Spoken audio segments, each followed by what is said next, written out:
সদস্য মাহমুদুল হক রুবেল, আপনি দাঁড়িয়ে আছেন শেরপুরের, অসংখ্য ধন্যবাদ। আমাদের চিফ হুইপ মহোদয় বলেছেন 1 মিনিট, আমরা আর একটু এক্সটেন্ড করলাম, 2 মিনিট যান আপনি। মাননীয় স্পিকার, ধন্যবাদ। মাননীয় স্পিকার আপনাকে ধন্যবাদ আমাকে 2 মিনিট সুযোগ দেওয়ার জন্য।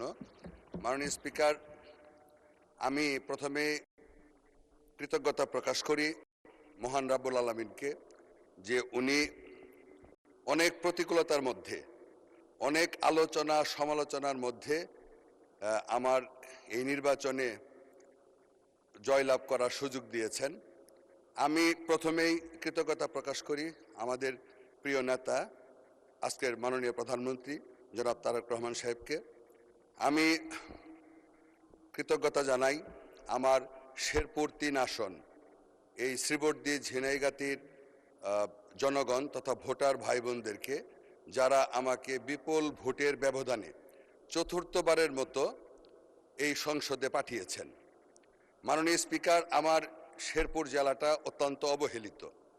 বিশেষ করে আমার আসনটি গারো পাহাড়ের পাদদেশে অবস্থিত। এই আসনটিতে অনেক সমস্যা, সবচেয়ে বড় সমস্যা হাতি মানুষের দ্বন্দ্ব, যোগাযোগ ব্যবস্থার সমস্যা, ধর্মীয় প্রতিষ্ঠান, শিক্ষার হার কম, স্বাস্থ্যসেবা নাই বললে চলে।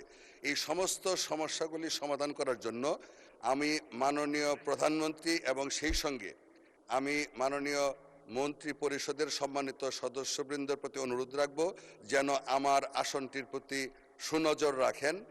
এই কথা বলে সকলকে ধন্যবাদ জানিয়ে, আবারও আমার এলাকার জনগণকে ধন্যবাদ জানিয়ে, অভিনন্দন জানিয়ে, কৃতজ্ঞতা প্রকাশ করে আমি আমার বক্তব্য শেষ করছি। আপনাকে ধন্যবাদ। আসসালামু আলাইকুম। ধন্যবাদ মাননীয় সদস্য। গারো পাহাড়ের পাদদেশে আমাদের কনস্টিটিউয়েন্সিটা, ওখানেও হাতির আক্রমণ হয়, টর্চ লাইট কিনে দিতে হয়েছে।